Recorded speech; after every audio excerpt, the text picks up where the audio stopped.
السلام علیکم ورحمۃ اللہ. لا حول ولا قوة الا باللہ. حسبنا اللہ ونعم الوکیل. یا حی یا قیوم برحمتک استغیث. لا الہ الا انت سبحانک انی کنت من الظالمین. ربنا آتنا من لدنک رحمہ وہیئ لنا من امرنا رشدا. ربنا آتنا فی الدنیا حسنہ وفی الآخرة حسنة وقنا عذاب النار. اللهم صل على محمد وعلى آل محمد وأصحاب محمد وأزواج محمد وأمة محمد أجمعين إلى يوم الدين آمين. الحمد لله رب العالمين والصلاة والسلام على سيد الأنبياء والمرسلين وعلى آلہ واصحابہ اجمعین الی یوم الدین. الحمدللہ آج 20 اگست 2023 کو سنڈے کے دن ہمارا یہ پبلک سیشن نمبر 108 منعقد ہونے جا رہا ہے. آپ کے یہ ریئل ٹائم سوالات پرچیوں کی شکل میں میرے پاس آئے ہوئے ہیں. انشاءاللہ میں انہیں بعد میں ڈسکس کروں گا. پہلے اس ویک کا ایک بڑا دل خراش انسیڈنٹ اسے میں چاہ رہا ہوں کہ تھوڑا بریف کر دوں، اور وہ ہے 16 اگست 2023 کو جو فیصل آباد کے پاس ایک شہر ہے جڑاں والا، وہاں پر کرسچن کالونی کے اندر توہین مذہب کی آڑ میں ایک مبینہ جو بیان کی گئی، اس کی ابھی تصدیق نہیں ہوئی کہ وہ کس حد تک درست ہے، اس کے پیچھے کون ہے، قرآن حکیم کی بے حرمتی، اسے بنیاد بنا کر تقریباً 19 کے قریب گرجوں کو آگ لگائی گئی، جلا کر راکھ کر دیا گیا، وہاں سے صلیبیں اتار کے توڑ دی گئیں، اور تقریباً 86 مکانات جو ہیں وہ نظر آتش ہوئے ہیں. اللہ کا شکر ہے کہ کوئی جانی نقصان نہیں ہوا، کیونکہ پہلے ہی اناؤنسمنٹ کر دی تھی وہاں پر مساجد سے لوگوں نے کہ ہم انورٹڈ کاما میں بڑا مقدس کام کرنے والے ہیں، اور شکر ہے وہاں پہ لوگوں کو عقل تھی اور انہیں یہ یقین تھا کہ ہماری اسٹیٹ ہمیں بچانے کے لیے نہیں آئے گی. ہماری اسٹیٹ صرف ایکٹیو ہوتی ہے جب کسی اسٹیٹ کے ادارے کے بارے میں کوئی ورڈکٹ دے دے، کبھی غدار وطن کے نام کے اوپر اور کبھی توہین عدالت کے نام کے اوپر. عوام الناس کا کوئی پرسان حال نہیں ہے، تو وہاں سے عوام نکل گئی تھی. اس وجہ سے شکر الحمدللہ کافی حد تک بچت ہو گئی، لیکن املاک کو تو نقصان پہنچا ہے، اور جو گرجے ہیں ان کی توہین تو ہوئی ہے. جن لوگوں نے بڑی محنت سے سالوں کی کمائی کر کے یہ جمع پونجی اپنی جمع کی تھی، وہ تو لٹ گئی، اور اس پر ترا یہ کہ نہ صرف آگ لگائی گئی بلکہ ان کے گھروں سے چیزوں کو لوٹا گیا. کسی کا زیور تھا تو وہ بھی نہیں مل رہا، یعنی ایک قسم کا آپ سمجھ لیں کوئی میدان جنگ انہوں نے بنا لیا تھا اسے. اور جو لوگ وہاں نعرے لگا رہے تھے لبیک یا رسول اللہ کے، تو یہ رسول اللہ صلی اللہ علیہ وآلہ وسلم کی تعلیمات کا مذاق اڑانے کے مترادف ہے. آپ صلی اللہ علیہ وآلہ وسلم کی تو ایسی کوئی تعلیمات نہیں ہے. خیر، وہ نعرے لگانے سے کم از کم عوام الناس کو پتہ چل گیا یہ کون سی پارٹی ہے، کن سے موٹیویٹڈ لوگ ہیں. ہمارے جو آئی جی پنجاب ہیں ڈاکٹر عثمان صاحب حفظہ اللہ تعالی، نیک سیرت انسان ہے، اچھے انسان ہیں، ہر جگہ اس طرح کے مواقع کے اوپر وہ پہنچتے ہیں. اس موقع پہ بھی وہاں پہ پہنچے وہ، اور انہوں نے ایک بڑی حیران کن بات بتائی جو میرے لیے بڑی اسٹانشنگ تھی. وہ کہنے لگے کہ پولیس انہیں روکنے میں اس لیے ناکام ہوئی ہے کہ 6000 کے قریب مجمع بیک اپ میں تیار تھا جس نے وہاں پہ حملہ کرنا تھا، اور ہمارے پاس اتنی نفری نہیں تھی. اگر ہم کنفرنٹ کرتے تو زیادہ نقصان ہوتا. اب اگر آئی جی پنجاب یہ سٹیٹمنٹ دے رہے ہیں ویڈیو میں، تو اس کا مطلب تو بہت خطرناک ہے. کہ 6,000 موٹیویٹڈ لوگ اس طرح کی ایکٹیویٹیز پرفارم کرنے کے لیے وہاں پر موجود تھے، تو یہ اسٹیٹ کس قسم کی تربیت کر رہی ہے، یا یہاں پہ بیٹھے ہوئے لوگ کس قسم کے لوگ پروڈیوس کر رہے ہیں کہ جہاں اتنا بڑا مجمع آپ کو اویلیبل ہو جاتا ہے۔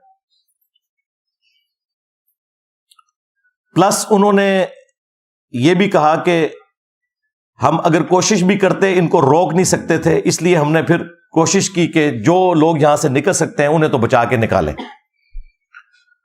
تو یہ سیدھا سیدھا اسٹیٹ کا فیلئر ہے، اس کو آپ جو بھی نام دیں، اس کی کوئی اور جسٹیفیکیشن نہیں ہو سکتی سوائے اس کے کہ ہم بالکل اسٹیٹ کے طور پر فیل ہو چکے ہیں اپنے شہریوں کو تحفظ دینے میں۔ اور یہ حقیقت بات ہے کہ اس طرح کے جو مذہبی غنڈے ہیں، انہوں نے پاکستان کو نہ صرف غیر مسلموں کے لیے بلکہ مسلمانوں کے لیے بھی جہنم بنا دیا ہے پریکٹیکلی۔ اور ان کا علاج میرے پاس ہے، وہ انشاءاللہ میں نے برین سٹارمنگ کرنے کے بعد 3 نکاتی ایجنڈا رکھا ہوا ہے، وہ میں انشاءاللہ اینڈ پہ بتاؤں گا کہ ان کا علاج کیا ہے، جو اب کرنے کی ضرورت پڑ گئی ہے، ورنہ یہ معاملات اب رکنے کے نہیں ہیں۔ صلیب توڑ کر نیچے پھینکی گئی، مجھے بتائیں اسی فرقے والے کی مسجد سے اگر نقش نالین پاک کوئی توڑ کے اس طرح زمین پر پھینکے تو انہیں کتنی تکلیف ہوگی۔ دوسروں کے مقدسات کا یہ احترام نہیں کرتے، اور دوسری طرف پوری دنیا کو ہم یہ میسج دیتے ہیں کہ اسلام جو ہے وہ ریلیجن آف پیس ہے، امن کا دائی ہے۔ اسلام کا مطلب ہی سلامتی ہے۔ To acquire peace by submitting your will to اللہ، اپنی رضا اپنے رب کے حوالے کر کے امن و سلامتی کا حصول اس دنیا میں بھی اور آخرت میں بھی، یہ اسلام کی ڈیفینیشن ہے۔ اور پریکٹیکلی اس وقت مسلمان انسانیت کے لیے ایک درد سر بن چکے ہیں، ہے مٹھی بھر ہیں، میجورٹی مسلمانوں کی ایسی نہیں ہے، لیکن چونکہ ڈومیننٹ ہیں، مسندوں پہ یہ لوگ بیٹھے ہوئے ہیں، باقی لوگوں کو ڈرائیو کرتے ہیں اور ان کی برین واشنگ کر کے چڑھا دیتے ہیں اپنے مخالفین کے اوپر۔ یہاں پہ بھی جو تفصیلات آئی ہیں وہ یہ ہے کہ آلموسٹ صبح 5 بجے کے قریب چند صفحات قرآن کے ایک صحافی کوئی وہاں سے کوئی فیمیل گزر رہی تھی، انہوں نے آبزرو کیے، ان کے اوپر ریڈ انک کے ساتھ کچھ گستاخانہ کلمات بھی لکھے تھے قرآن کے صفحات کے اوپر، اور ساتھ کچھ کرسچنز کی تصویریں سٹیپل ہوئی ہوئی تھیں۔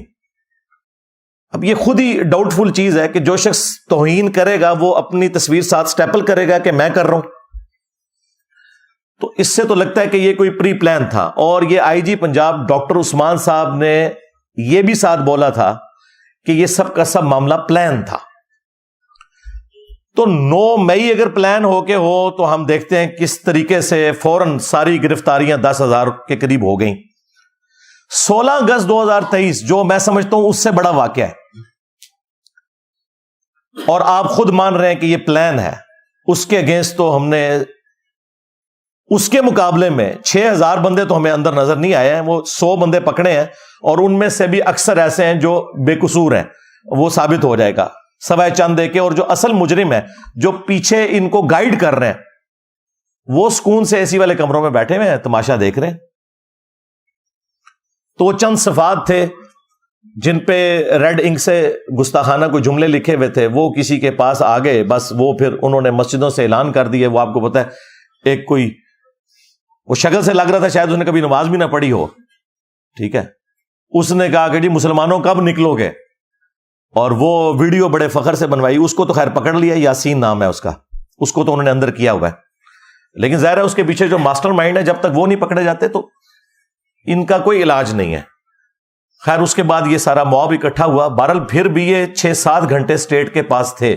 یہ جو قتل و غارت والا معاملہ شروع ہوا اس اعتبار سے کہ گرجوں کو آگ لگائی گئی، شکر ہے جانی نقصان کوئی نہیں ہوا، اور گھروں کو، یہ آلموسٹ کوئی 10-11 بجے کے قریب ہوا ہے۔ ان 5 گھنٹوں میں امن کمیٹی کے ذریعے انہوں نے کوشش کی، لیکن وہ بس کاغذی کارروائی تک ہی رہی، جنہوں نے کام ڈالنا تھا انہوں نے ڈال دیا۔ اور اب آپ دیکھ رہے ہیں کہ ہمارے جو نیکسٹ ہونے والے چیف جسٹس صاحب ہیں قاضی فائز عیسیٰ حافظہ اللہ تعالی، وہ بھی وہاں پہ پہنچے ہوئے تھے۔ فیض آباد دھرنے کے اوپر جو قاضی فائز عیسیٰ نے فیصلہ تحریر کیا تھا ان دھرنوں کے بارے میں، ان مذہبی جنونی لوگوں کے بارے میں، خصوصاً اسی جماعت کے بارے میں جس کو اس وقت کی اسٹیبلشمنٹ نے اس وقت کی پولیٹیکل گورنمنٹ کو کمزور کرنے کے لیے یوز کیا، اگر اس فیصلے کے اوپر عمل ہوا ہوتا تو یہ دن ہمیں نہ دیکھنے پڑتے۔ چلیں اب تو ڈرائیونگ پوسٹ پہ آنے والے ہیں قاضی فائز عیسیٰ صاحب، ہم امید کرتے ہیں کہ جو ان کی خواہشات ہیں مختلف بیانات کے ذریعے پبلک میں آتی رہتی ہیں، تو اب پریکٹیکلی اس سیٹ پہ بیٹھیں گے تو انصاف دیں گے، اور انصاف ہو، ڈیٹرنس قائم ہو تو پھر نیکسٹ واقعات رکیں گے۔ لیکن تاریخ یہ ہے کہ آج تک کسی بھی واقعے کا کوئی اینڈ رزلٹ اس حوالے سے نہیں نکلا کہ کسی کو سزا ملی ہو۔ آج سے آلموسٹ 10 سال پہلے 2013 کے اندر بھی جوزف کالونی والا ایک ایشو ہوا تھا جس میں اس سے بڑی تباہی ہوئی تھی، 1000 کے قریب گھر جل گئے تھے۔ اس میں 115 بندے فائنل نامینیٹ ہوئے تھے، ثابت بھی ہو گیا کہ یہ لوگ شامل تھے، لیکن بڑی عدالتوں میں جا کے وہ چھوٹ گئے اس وجہ سے کہ ان کے مخالفین جو ہیں انہوں نے جو شواہد والا معاملہ ہے اس میں جا کے کمزوری دکھائی۔ ظاہر ہے سب کو اپنی جان عزیز ہے، انہوں نے پھر ان مجرمین کو پہچاننے سے انکار کر دیا جو کہ واقعی مجرمین تھے۔ میرا خیال ہے کہ آج کے اس ماڈرن دور کے اندر جب سی سی ٹی وی کیمرہ کے اندر سب کچھ ریکارڈنگ موجود ہے اور آپ نادرا کے آن لائن ریکارڈ کے ذریعے بالکل اسپیسیفائی کر سکتے ہیں کہ کلپریٹ کون ہے، تو یہ شواہد والا معاملہ چھوڑے ہیں، اب تو اس سے بات آگے جا چکی ہے۔ اگر کوئی شخص گواہی سے پیچھے بھی ہٹ جائے تو اسٹیٹ کا کام ہے کہ فرنٹ سے لیڈ کرے اور مجرمین کو سزا دے۔ تو وہ 115 لوگ باعزت رہا ہو گئے، تو مجھے بتائیں جب وہ رہا ہوئے ہیں تو پھر دوبارہ جب ان کو موقع ملے گا تو دوبارہ وہ اپنی جنت پکی کروانے کے لیے اس قسم کی ایکٹیویٹی پرفارم کریں گے۔ میرا خیال ہے کہ اس واقعے کے بعد ہم پاکستان کے مسلمان بالخصوص اور پوری دنیا کے مسلمان بالعموم کس منہ سے سویڈن میں یا ہالینڈ میں یا ڈنمارک میں ہونے والی قرآن کی بے حرمتی کا رونا روئیں گے، جبکہ ہمارے ملک کے اندر گرجوں کو آگ لگائی جا رہی ہے اور ان گرجوں کے اندر جو انجیل مقدس ہے، بائبل، وہ جلی ہوئی حالت میں اس کے نسخے پڑے ہوئے ہیں۔ مجھے بتائیں اس طرح کا کوئی انسیڈنٹ دنیا کے کسی بھی ملک میں مسجد کے ساتھ ہو جاتا تو ہم نے کتنا ہنگامہ کھڑا کرنا تھا۔ پاکستان میں تو آپ چھوڑ دیں، تو کیا وہ اللہ کی کتاب نہیں ہے؟ ٹیمپر ہونے کے باوجود قابل احترام تو ہے۔ ہمارا ایمان ہی مکمل نہیں ہوتا جب تک کہ ہم الہامی کتابوں کے اوپر ایمان نہ لے آئیں۔ اسلام کے نزدیک جیزس کرائسٹ عیسیٰ ابن مریم علیہ السلام کا کفر کرنے والا بھی اتنا ہی بڑا کافر ہے جتنا محمد رسول اللہ صلی اللہ علیہ وآلہ وسلم کا انکار کرنے والا ہے۔ عیسیٰ ابن مریم مسلمانوں کے ایمان کا حصہ ہے، ان کی محبت۔ اور کل تک ہم فخریہ دنیا کو یہ کہا کرتے تھے کہ دیکھو سو کالڈ کرسچنز، ویسے وہ کرسچنز نہیں ہیں، ایتھیسٹ ہیں، جو قرآن کی بے حرمتی کرتے ہیں یا خاکے بنواتے ہیں نبی صلی اللہ علیہ وآلہ وسلم کے، تو ہم نے کبھی بھی ریونج میں آ کے کاؤنٹر کرنے کے لیے عیسیٰ ابن مریم کا کوئی خاکہ نہیں بنایا، ہم نے کبھی بائبل کی توہین نہیں کی، یہ ہمارا فخر تھا۔ آج آپ کا وہ فخر بھی ختم ہو چکا ہے۔ اس ایک واقعے کی ہیٹ سالوں تک ہم محسوس کریں گے۔ میرا خیال ہے جس طرح 9 مئی کو سیریس لیا پاکستان کی فوج نے، اس سے زیادہ سیریس اس 16 اگست کے ایشو کو لینا چاہیے، ادروائز یہ ملک تباہی کی طرف جا رہا ہے۔ اس کے لیے کاؤنٹر نیریٹو کیا ہے وہ میں بعد میں بتاؤں گا، پہلے میں تھوڑا سا مسلمانوں کو جھنجھوڑ لوں۔ اللہ تبارک و تعالیٰ نے سورہ آل عمران کے اندر سٹارٹ ہی میں پہلی 3 آیات کے اندر الہامی کتابوں کا ذکر کیا۔ ویسے تو قرآن میں کئی جگہ ذکر ہے، لیکن یہاں پہ اسپیسیفکلی آپ کو اسلام کا پوائنٹ آف ویو، مسلمانوں کا عقیدہ پتہ چل جائے گا۔ اعوذ باللہ من الشیطان الرجیم، بسم اللہ الرحمن الرحیم، الف لام میم، یہ تو حروف مقطعات ہیں۔ اللہ لا الہ الا هو الحی القیوم، اللہ ہی ہے کہ جس کے سوا کوئی معبود نہیں، اور وہ خود سے زندہ ہے، ہر چیز کو قائم کیے ہوئے ہے، تھامے ہوئے ہے۔ نزل علیک الکتاب بالحق، اے محبوب صلی اللہ علیہ وآلہ وسلم، یہ قرآن کتاب ہم نے آپ کے اوپر نازل کی ہے حق کے ساتھ، با مقصد، پرپز فل، مصدقا لما بین یدیہ، جو کہ تصدیق کرتی ہے ان کتابوں کی جو پہلے سے موجود ہیں لوگوں کے ہاتھ میں۔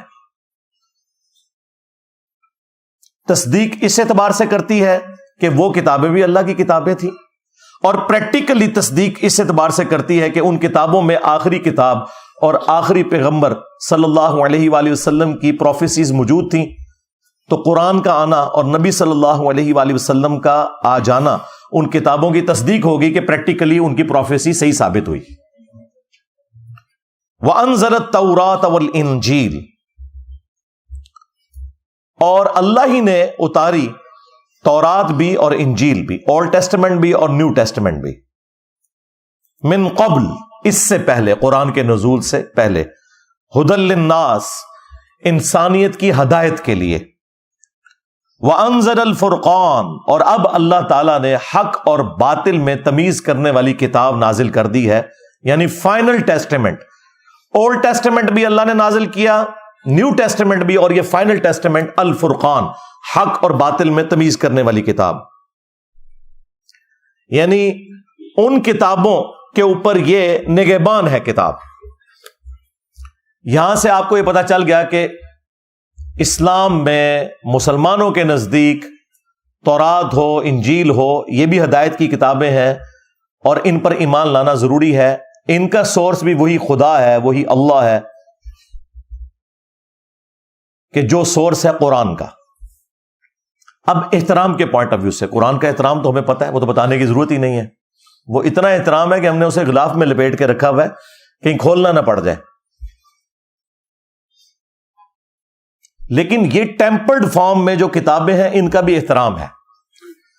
سنن ابی داؤد کے اندر صحیح سند سے یہ حدیث ہے، جس کی صحت میں کسی کو اختلاف نہیں، 449 نمبر حدیث ہے، انٹرنیشنل نمبرنگ کے مطابق، جو سٹینڈرڈائز نمبرنگ ہے۔ یہودیوں نے نبی صلی اللہ علیہ وآلہ وسلم کو ایک مقدمے کے فیصلے کے لیے انوائٹ کیا، چونکہ آپ صلی اللہ علیہ وآلہ وسلم مدینے کے حکمران بھی بن چکے تھے، میثاق مدینہ بھی تھا، تو آپ صلی اللہ علیہ وآلہ وسلم یہودیوں کے گھر میں تشریف لے گئے، جہاں انہوں نے مدرسہ بنایا ہوا تھا۔ حدیث کے الفاظ ہیں کہ وہ گھر کے اندر ایک مدرسہ تھا، جہاں آپ صلی اللہ علیہ وآلہ وسلم کو بلایا گیا۔ تو انہوں نے آپ کو پروٹوکول دینے کے لیے، آج بھی عرب کے کلچر میں یہ پروٹوکول ہے کہ مہمانوں کو وہ گدی دیتے ہیں زمین پہ بیٹھنے کے لیے، تو انہوں نے ایک بڑی گدی دی، تو آپ صلی اللہ علیہ وآلہ وسلم اس گدی کے اوپر بیٹھ گئے۔ پھر آپ نے انہیں کہا کہ تم اپنی کتاب تورات لے کر آؤ، میں اس کے مطابق فیصلہ کروں گا۔ حالانکہ تورات ٹیمپرڈ فارم میں تھی، اس کے باوجود سب کچھ ہی تو اس میں تعریف شدہ نہیں ہے نا۔ جب انہوں نے تورات پیش کی نبی صلی اللہ علیہ وآلہ وسلم کو، تو آپ صلی اللہ علیہ وآلہ وسلم نے اپنی پیٹھ کے نیچے سے وہ بڑی گدی نکالی، اپنے سامنے رکھی، خود زمین پر بیٹھ گئے اور تورات کو اس گدی کے اوپر رکھا، اور ساتھ آپ صلی اللہ علیہ وآلہ وسلم نے فرمایا آمنت بک، میں ایمان لایا اس تورات کے اوپر، وبمن انزلک، اور میں اس پر بھی ایمان لایا جس نے اس کتاب کو نازل کیا۔ حالانکہ ٹیمپرڈ تھی، لیکن آپ صلی اللہ علیہ وآلہ وسلم نے اس کا احترام کیا، خود زمین پر بیٹھ گئے اور وہ گدی کے اوپر تورات کو رکھا۔ اس سے بڑی کوئی دلیل نہیں ہو سکتی کہ ہم نے دوسری الہامی کتابوں کا بھی احترام کرنا ہے۔ اور پھر آپ علیہ السلام نے ایک مقدمے کا فیصلہ اس میں کیا، وہ رجم کی سزا والا ایشو تھا۔ بہرحال یہ حدیث مسلمانوں کے لیے ایک لمحہ فکری ہے کہ آپ کے نبی صلی اللہ علیہ وآلہ وسلم تو تورات کا احترام کر رہے ہیں، اور اس نبی کی محبت میں لبیک یا رسول اللہ کے نعرے لگاتے ہوئے آپ لوگ تورات اور انجیل کو آگ لگا رہے ہیں. کیونکہ اس وقت جو بائبل ہے نا، کنگ جیمز ورژن جو اس وقت دنیا میں چل رہا ہے، وہ انجیل مقدس، وہ اکٹھی چھپتی ہے. جو بائبل سوسائٹی انارکلی لاہور والے پرنٹ کرتے ہیں، اس کے باہر لکھا ہوتا ہے بائبل مقدس، لیکن اس میں وہ ساری ہیں، اولڈ ٹیسٹمنٹ بھی ہوتا ہے، نیو ٹیسٹمنٹ بھی، اور حضرت داؤد علیہ السلام کے صحائف اور باقی ساری چیزیں اس میں شامل ہوتی ہیں. وہ جلے ہوئے نسخے آپ کے سامنے، بلکہ وہ 1-2 دن تک وہ سارے کا سارا ملبہ وہاں پہ جلتا رہا. اور دوسری طرف ہم جو ہے وہ اللہ اور اس کے محبوب صلی اللہ علیہ وآلہ وسلم کے ساتھ وفاداری کا دم بھرتے ہیں، اور ہمارے کرتوت یہ ہیں. اسلام نے تو انسانیت کا سبق دیا ہے. سورۃ المائدہ کی آیت نمبر 32 میں اللہ تبارک و تعالیٰ نے فرمایا کہ 2 استثناء ہیں. نمبر 1 قتل کے بدلے قتل، اور نمبر 2 فساد فی الارض. اس کانٹیکسٹ میں کسی مجرم کو قتل کرنا. یہ 2 ایکسیپشنز چھوڑ کر جس نے کسی انسان کو قتل کیا، گویا اس نے پوری انسانیت کا قتل کر دیا. مسلمان کی بات نہیں ہو رہی، انسان، بلکہ جان کا ذکر ہے وہاں پر. شکر ہے انسان کا ذکر نہیں، ورنہ کہنا تھا کہ انہوں نے، ہم تو غیر مسلموں کو انسان نہیں مانتے. اس میں الفاظ ہیں جس نے ایک جان کو قتل کیا، پوری انسانیت کا قتل ہے، سوائے 2 ایکسیپشنز کے، کہ یا تو وہ قتل کے بدلے قتل ہو رہا ہوں، اور وہ بھی جوڈیشری کے تھرو، ایکسٹرا جوڈیشل نہیں ہوگا، قانون آپ نے ہاتھ میں نہیں لینا. دوسرا فساد فی الارض کرنے والے لوگ، وہ بھی جوڈیشری کے تھرو. تو ایک جان کا قتل، پوری انسانیت کا قتل. اور ساتھ ہی فرمایا کہ جس نے ایک جان کو بچایا، گویا اس نے پوری انسانیت کو بچا لیا. اور یہ جو دوسرے والا پورشن ہے نا، یہ ہمارے ہاسپٹلس کے باہر لکھا ہوتا ہے، اور ڈاکٹرز کہتے ہیں کہ ہم وہ مسیحا ہیں جو کہ بچاتے ہیں جانیں، اور سب سے بڑے چور اور ڈاکو یہ لوگ ہوتے ہیں، الا ماشاء اللہ. اور صحیح بخاری میں حدیث ہے کہ اللہ کے محبوب صلی اللہ علیہ وآلہ وسلم نے فرمایا، جس نے ایک ذمی غیر مسلم کو، جو مسلم اسٹیٹ کے اندر ٹیکس پے کر کے رہ رہا تھا، جس طرح کہ یہاں پہ کرسچنز رہ رہے ہیں، جوز تو اب بہت تھوڑے رہ گئے ہیں، ہندو ہزاروں کی تعداد کے اندر ہیں، بلکہ لاکھوں میں ہوں گے. مسلم اسٹیٹ کے اندر ٹیکس دے کر جو غیر مسلم رہ رہے ہیں، جس نے کسی غیر مسلم کو قتل کر دیا تو وہ جنت کی خوشبو بھی نہیں پائے گا، حالانکہ جنت کی خوشبو 40 سال کی مسافت سے آ رہی ہوگی. نبی علیہ السلام کہہ رہے ہیں کہ ایک غیر مسلم کو بھی ناحق قتل کرنے والا جنت میں تو جانا دور کی بات، جنت کی خوشبو بھی نہیں پائے گا. اور یہاں پہ نان مسلم کا ذکر ہے، اور ہمارے یہ جو مذہبی گنڈے ہیں، ان کے ہاتھوں سے نہ نان مسلم محفوظ ہیں اور نہ مسلمان محفوظ ہیں. یہ آیات، یہ احادیث کیا انہوں نے کبھی اپنے ممبروں سے بیان کی اور عوام الناس کو نارملائز کرنے کی کوشش کی؟ نہیں، یہ کام کبھی یہ کر ہی نہیں سکتے، ان کو کبھی توفیق ہی نہیں ملنی. ان کی تربیت خود بھی ایسی نہیں ہے، دوسرا ان کی کمپیٹنسی بھی نہیں ہے، اور تیسرا یہ جذباتی ڈاکٹرن کے ذریعے فساد مچا کے رکھنا چاہتے ہیں تاکہ ان کی جو روزی روٹی ہے نا وہ اس سے چلتی رہے. بس ٹوٹل ان کا جو مقصد ہے وہ یہ ہے. اب آ جائیں آخر میں، جو میں نے 3 نکاتی ایجنڈا برین سٹارمنگ کر کے بڑا سوچ کے تیار کیا ہے. ہو سکتا ہے کہ بعض لوگوں کو وہ برا بھی لگے، اس لیے میں اس کو بیان کرنے سے پہلے آپ سے ریکویسٹ کروں گا، صلو علی محمد و آل محمد، اللہم صلی علی محمد وعلی آل محمد واصحاب محمد وازواج محمد وامت محمد اجمعین الی یوم الدین.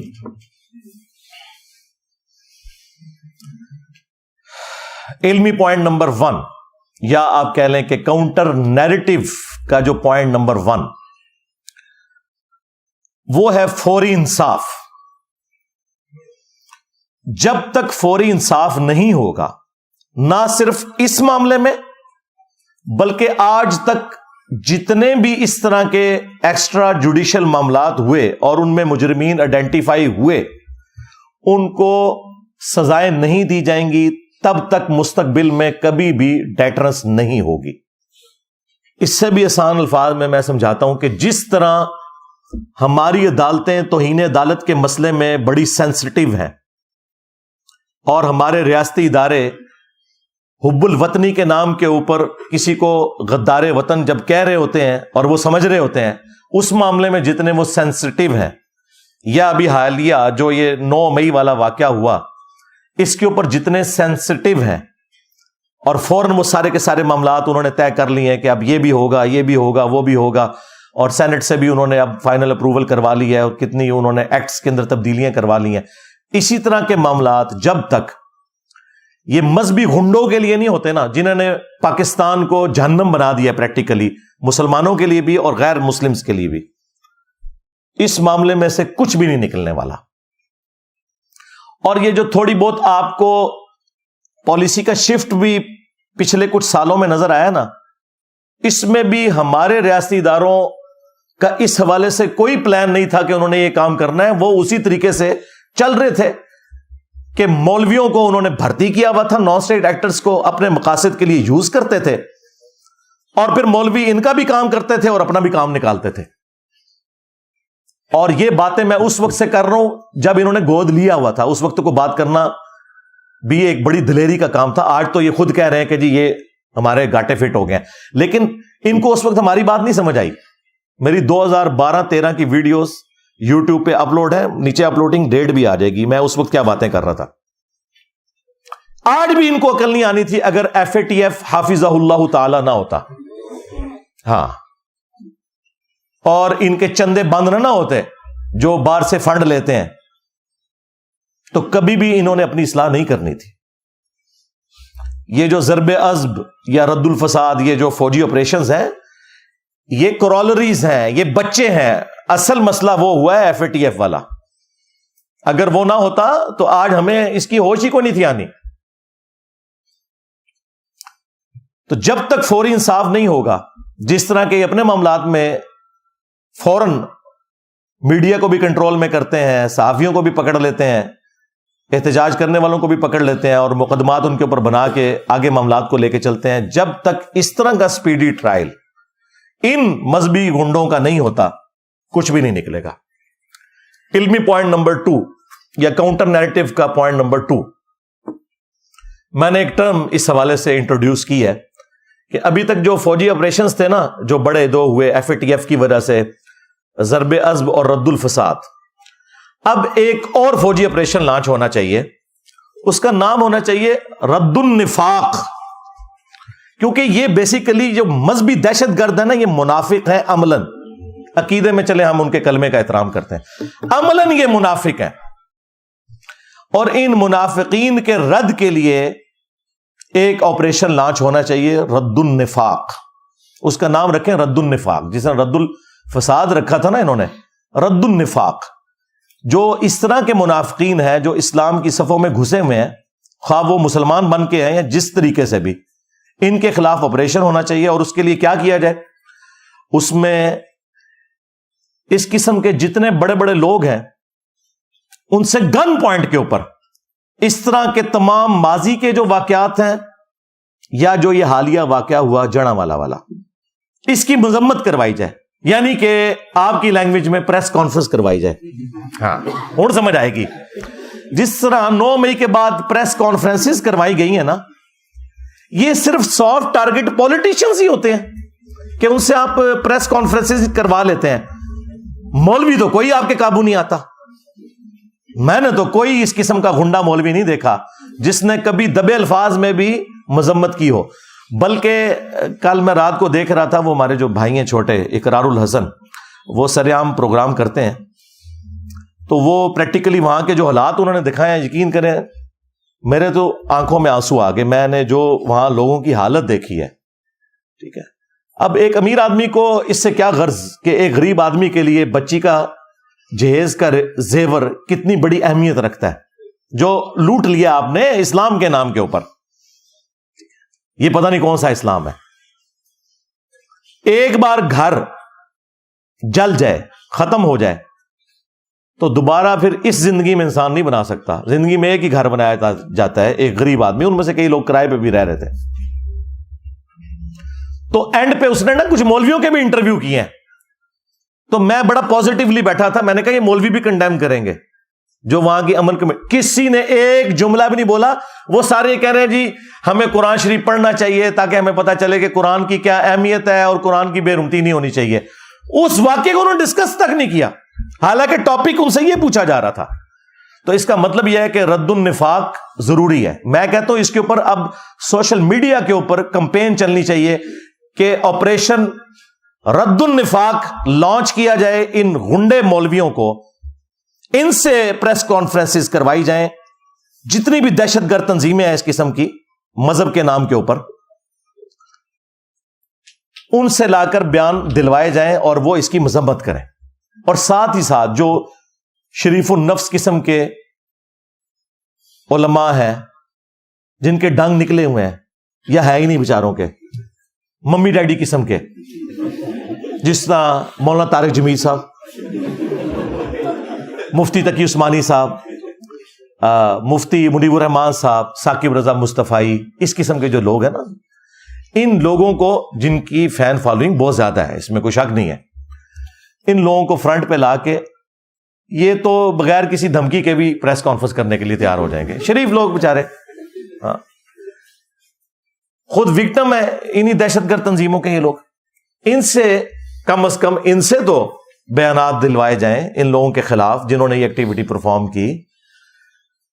یہ رد النفاق کا پہلا حصہ ہے جو میں بیان کر رہا ہوں. اور دوسرا حصہ جو ہے نا وہ علمی پوائنٹ نمبر 3 ہے, جو کاؤنٹر نیریٹو کا تیسرا پوائنٹ ہے.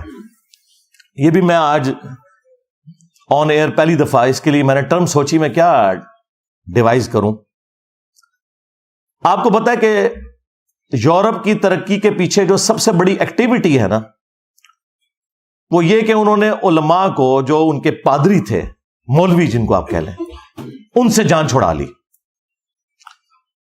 اور انہیں ایک ویٹیکن سٹی بنا کے دے دیا کہ جو کچھ تم نے کرنا ہے نا یہاں کرو بیٹھ کے. جب سے یہ ویٹیکن سٹی بنا ہے نا کرسچنز کا, اس دن سے یورپ نے ترقی کا آغاز کیا اور آج وہ دنیا کو لیڈ کر رہے ہیں. جب تک یہ مولوی تھا عذاب الہی بنا ہوا تھا ان کے لیے. اس کا آغاز تو ہوا فرینچ ریولوشن سے 1789 میں. آپ ذرا فرینچ ریولوشن کی تاریخ پڑھیں تو آپ کو پتا چلے گا. یہ جو اس وقت دنیا میں آپ ڈیموکریسی کی بہاریں دیکھ رہے ہیں نا, میں اس ڈیموکریسی کے اس حصے کو تو غلط سمجھتا ہوں جس میں حلال اور حرام کا فیصلہ کثرت رائے سے ہو, لیکن میں بات کر رہا ہوں اس ڈیموکریسی کی جس میں آپ حلال و حرام کا فیصلہ قرآن و سنت سے کرتے ہیں, اور جو حلال کے دائرے کے اندر چیزیں ہیں وہ آپ کثرت رائے سے کرتے ہیں. بہرحال یہ جو برکات آج آپ دیکھ رہے ہیں نا, اس کا آغاز فرینچ ریولوشن سے ہوا ہے. اس سے پہلے انسانوں کے غلام تھے امپائرز کی شکل میں. نبی صلی اللہ علیہ وآلہ وسلم نے جو ریولوشن برپا کی خلافت راشدہ کے دور کے اندر, تو وہ بڑے اچھے طریقے سے چلی, لیکن بعد میں پھر ایک سپر پاور ہم بھی بن گئے اور بنو امیہ اور بنو عباس یہ بھی امپائرز کھڑی ہو گئی, اور پھر وہی سلسلے شروع ہو گئے جو رومنز کے تھے, پرشینز کے تھے. فرینچ ریولوشن جو آئی ہے اس نے پہلی دفعہ وہ آپ سمجھ لیں کلٹ توڑا. وہاں پہ بھی جو پادری تھے وہ کیا کرتے تھے, وہ چندے عوام سے بٹورتے تھے, کچھ شہنشاہ کو کھلاتے تھے اور کچھ اپنے چرچز کے اوپر اور اپنی ذات کے اوپر لگاتے تھے, اور یہ سلسلہ چل رہا تھا. پھر عوام کو وہاں ہوش آئی اور انہوں نے کہا کہ یار ان مولویوں سے جان چھڑاؤ, اور پھر ان ساروں کو پھانسیاں دی گئی ہیں, حتیٰ کہ شہنشاہ بھی اور وہ بھی. اور یہ پہلا اس ماڈرن دور کے اندر جو پہلا آپ سمجھ لینا ایک مائل سٹون ہے وہ فرینچ ریولوشن ہے 1789. پھر اس کے بعد آہستہ آہستہ یہ چیز پھیلتی چلی گئی. پھر ہم نے دیکھا کہ رشین امپائر بھی ٹوٹ گئی, وہاں پہ بھی کمیونزم کا انقلاب آیا. ٹھیک ہے, اس میں کچھ چیزیں کباہتے تھیں لیکن اوور آل معاشرے کے لیے تو وہ اچھی چیز تھی. اور سلطنت عثمانیہ بھی ٹوٹی. ہمیں صرف پتہ ہے سلطنت عثمانیہ ٹوٹی ہے. بھائی سلطنت عثمانیہ ان سب سلطنتوں میں چھوٹی تھی جو ٹوٹی ہے.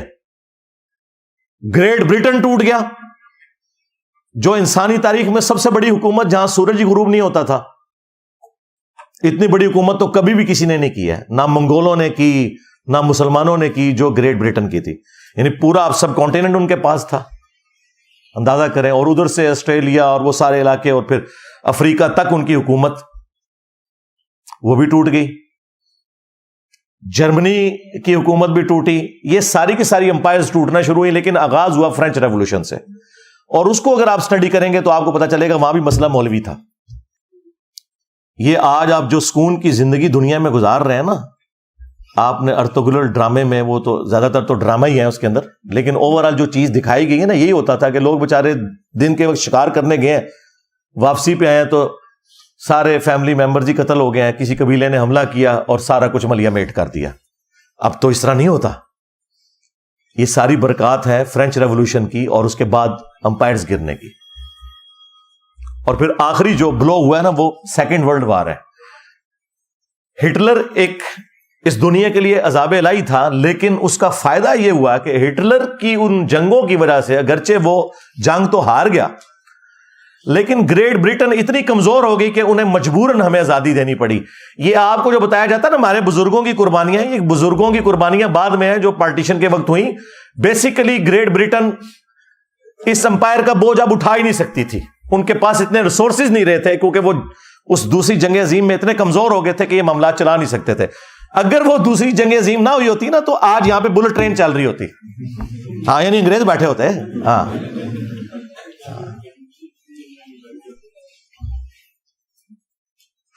تو یہ سارے کے سارے جو معاملات ہوئے, تو میں نے وہ بات اس سے سٹارٹ کی تھی کہ یہ مولویوں کو جب انہوں نے نکالا نا, ترقی کی ہے, تو میرا یہ مطالبہ ہے, یہ کاؤنٹر نیریٹو میں پوائنٹ نمبر 3 ہے کہ ویٹیکن سٹی کے طرز کے اوپر ایٹ لیسٹ پاکستان میں ایک مولوی سٹی بنانا چاہیے. اس کا نام بھی مولوی سٹی ہو. اور یہ تو فخری اپنے آپ کو مولوی کہتے ہیں نا, مولوی بہت آنریبل لفظ ہے. ہمارا محبوب, ہمارا آقا مولانا, ہم نبی الاسلام کے لیے بھی درود شریف میں اللہم صلی علی سیدنا و مولانا استعمال کرتے ہیں.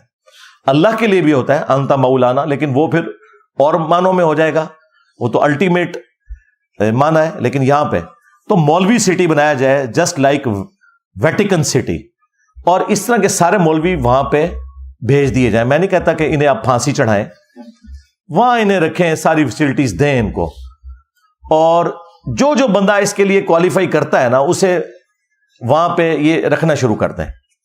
اور آپ دیکھیں گے کچھ عرصہ تک تو یہ معاملات خراب رہیں گے, لیکن پھر بہتری آنا شروع ہو جائے گی. آج آپ کو جو ویٹیکن سٹی میں بیٹھے ہوئے پاپ اور اس کے جو حواری ہیں, ان کے اندر جو اتنی سادگی اور یہ چیزیں سب کچھ نظر آ رہی ہے نا, اس وجہ سے کہ ڈنگ نکل گیا ہے. ورنہ یہ ساری صلیبی جنگیں مسلمانوں کے خلاف انہی مولویوں نے کی ہوئی تھی, پادریوں نے. یہ پوپ جو آج کل اتنے منکسر المزاج ہیں کہ وہ غریب لوگوں کے پاؤں دھو رہے ہوتے ہیں یہ بتانے کے لیے کہ ہمارے اندر کتنی عاجزی ہے, یہ وہ لوگ ہیں جنہوں نے صلیبی جنگیں کروائی ہوئی ہیں. پوری دنیا کا امن ان لوگوں نے برباد کیا ہے. خدا بھلا کرے, جب یہ ویٹیکن سٹی بنا ہے نا, اس کے بعد سے یورپ نے ترقی کی اور دنیا میں سکون آیا. میں بھی یعنی اس وقت پریکٹیکلی تو آرمی چیف سے ہی کہوں گا, اس کی وجہ یہ ہے بدقسمتی ہے ہماری. یہ ساری باتیں تو ہمیں پرائم منسٹر سے کرنی چاہیے, لیکن ایک ریالٹی ہے کہ پاکستان میں فوج کی ایک پاور ہے, اور جو کو تھوڑی بہت آپ کو کچھ عرصہ پہلے کمزوری نظر آ رہی تھی, تو وہ آپ نے دیکھا ہے وہ اب کس طریقے سے سامنے آئے. تو ٹھیک ہے, کوئی عوام کے لیے بھی سوچیں. اس وقت تو آرمی اتنی اسٹرانگ ہوئی ہوئی ہے کہ جو سیاسی جماعتیں ہیں وہ بھی اب پیچھے ہٹی ہوئی ہیں, اور جو ایک کوئی جماعت تھی وہ اس کے بھی سارے لیڈرز انہوں نے گرفتار کر کے جو کچھ کر دیا. اس میں ان کا بھی قصور ہے, کیونکہ وہ لوگ خود پہلے یہی کچھ تھے. جس طرح نواز شریف صاحب جب تک نکالے نہیں گئے تھے اس وقت اسٹیبلشمنٹ کی گود میں تھے. جب نکالے گئے تو ووٹ کو عزت دو. عمران خان صاحب نے جو اپنے مخالفین کے ساتھ کیا اسٹیبلشمنٹ کے ساتھ مل کے, جو جو شرمناک حرکتیں کی, آج وہ بھگت رہے ہیں. ہم اس وقت بھی کہتے تھے کہ یہ آپ کے ساتھ بھی یہ کچھ ہوگا, اور میں نے اس وقت بھی کہا تھا اس وقت ہم آپ کے لیے آواز اٹھائیں گے جس طرح آج آپ کے مخالفین کے لیے اٹھا رہے ہیں, اور الحمدللہ اٹھائی. بہرحال عمران خان صاحب بھی آج کل بڑے نظریاتی ہوئے ہیں, تو پریکٹیکلی اس وقت فوج ظاہر ہے ڈرائیونگ سیٹ کے اوپر ہے, پہلے بھی تھی اب تو بہت زیادہ آ گئی ہے. تو یہ نیکی کا کام کرتے ہیں. یہ 3 جو میں نے پوائنٹس دی ہیں, نمبر 1 عدل و انصاف والا. اب تو خیر یہ ان کا بڑا آپس میں انڈرسٹینڈنگ بھی بہت ہے, قاضی فائز عیسیٰ کی اور آرمی چیف کی, یعنی یہ پہلے سے انڈرسٹینڈنگ ان کی. اور ڈگنیٹی والا انسان ہے فائز عیسیٰ, وہ ہمارے سامنے موجود ہیں. اور وہ فوری انصاف والا جو میں نے 3 پوائنٹس بتائے تھے, نمبر 1 فوری انصاف, نمبر 2 رد النفاق, یہ تو فوج کے کرنے کا کام ہے رد الفساد کی طرح, اور نمبر 3 مولوی سٹی کا قیام. ہاں, فوراً سے پہلے عمل میں لایا جائے. یہ عوام کا درینہ مطالبہ ہے کہ ویٹیکن سٹی کی طرز کے اوپر ایک مولوی سٹی بنایا جائے. یار میں نہیں کہتا انہیں بلوچستان میں پھینکے, ویسے جگہ تو زیادہ وہاں ہے اور قابل بھی اس جگہ کہیں گے, ہاں, لیکن چلو ان کو ناردرن ایریا میں یار کوئی اچھی سی فیسلٹی دے دیں, وہاں پہ بھی کوئی نہ کوئی جگہ نکل آئے گی.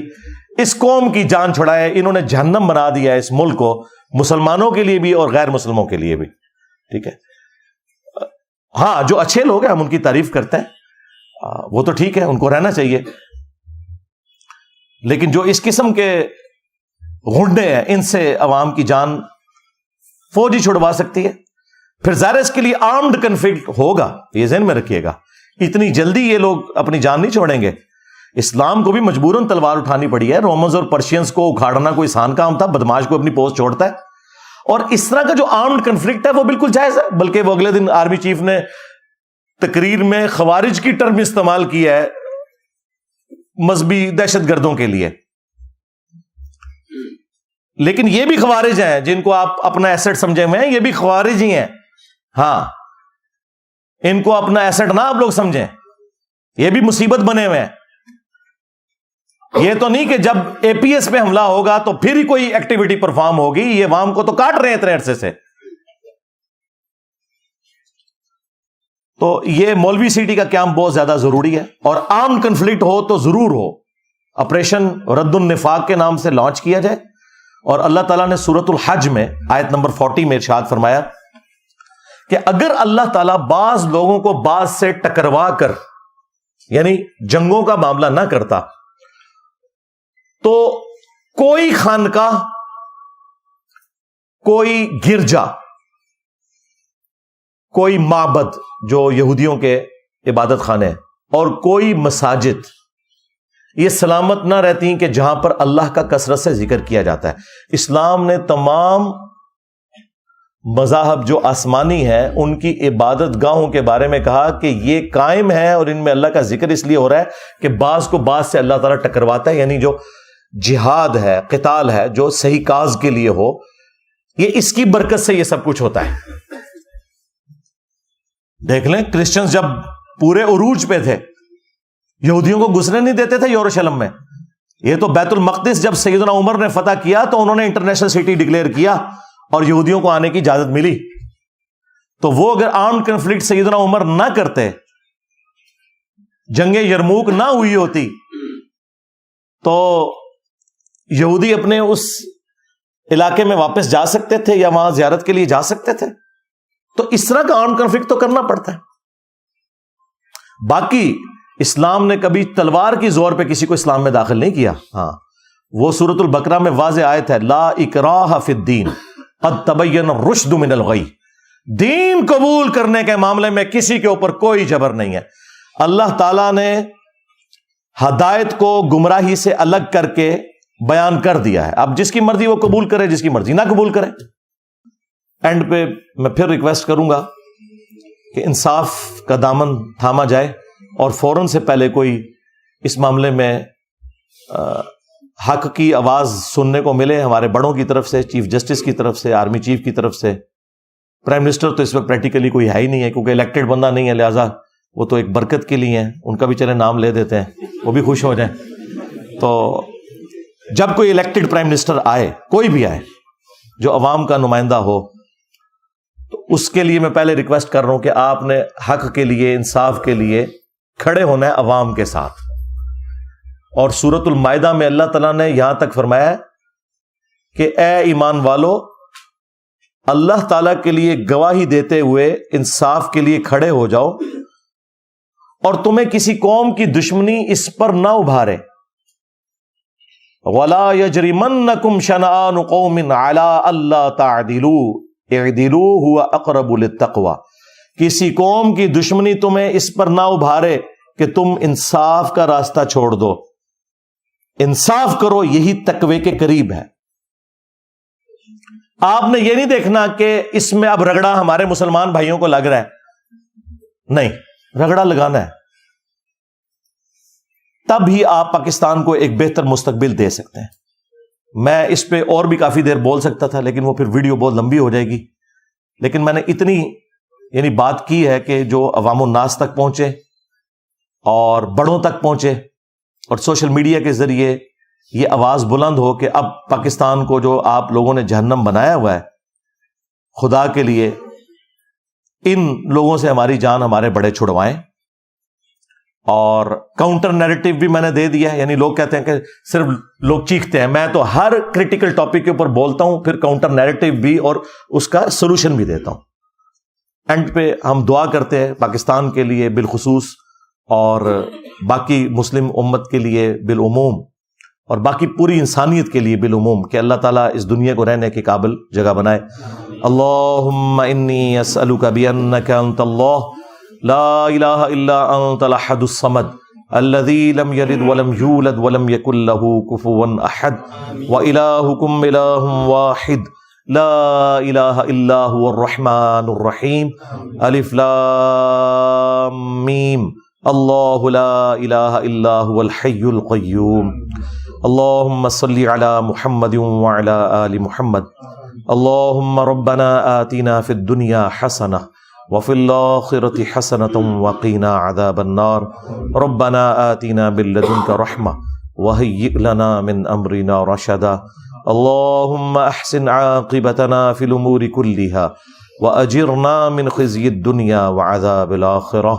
اے اللہ، جن جن بھلائیوں کا سوال تیرے محبوب صلی اللہ علیہ وآلہ وسلم نے تجھ سے کیا، ہمارے حق میں، ہمارے ماں باپ کے حق میں، پوری امت کے حق میں قبول و منظور فرما. خصوص بالخصوص اے اللہ کشمیر میں، انڈیا میں، فلسطین میں، چائنا میں، افغانستان میں، شام میں، عراق میں، یمن میں، جہاں کہیں بھی مسلمان پاکستان کے اندر بھی کس پرسی کی زندگی گزار رہے ہیں، غیب سے ان کی عزت، آبرو، جان و مال کی حفاظت فرما. اے اللہ خصوص بالخصوص ہمارے ملک پاکستان کی خیر فرما، اسے اندرونی اور بیرونی خطرات سے محفوظ فرما، اسے رہنے کے قابل بنا. اے اللہ اسے ترقی عطا فرما، اور یہاں پر یہ جو مذہبی گنڈے ہم پر مسلط ہوئے ہیں، اے اللہ ان کے شر سے ہماری جان چھڑا، اور پاکستان کو مسلمانوں کے لیے بھی، غیر مسلموں کے لیے بھی ایک امن کا گہوارہ بنا. اے اللہ حاضرین کے دلوں میں جو جو نیک اور جائز دعائیں ہیں قبول و منظور فرما. اے اللہ جو مسلمان فوت ہو چکے ہیں ان کی مغفرت فرما، جو زندہ ہیں انہیں قبر و آخرت کی تیاری کرنے کی توفیق عطا فرما. اے اللہ تمام مسلمانوں کی تمام دینی، دنیاوی، جسمانی، روحانی، ظاہری، باطنی پریشانیاں، تکلیف، مصیبتیں، دکھ درد، بیماریاں، دشواریاں دور فرما. سبحان ربک رب العزت عما یصفون وسلام علی المرسلین والحمد للہ رب العالمین. وصلی اللہ علی النبی الکریم وعلی آلہ واصحابہ اجمعین الی یوم الدین. آمین.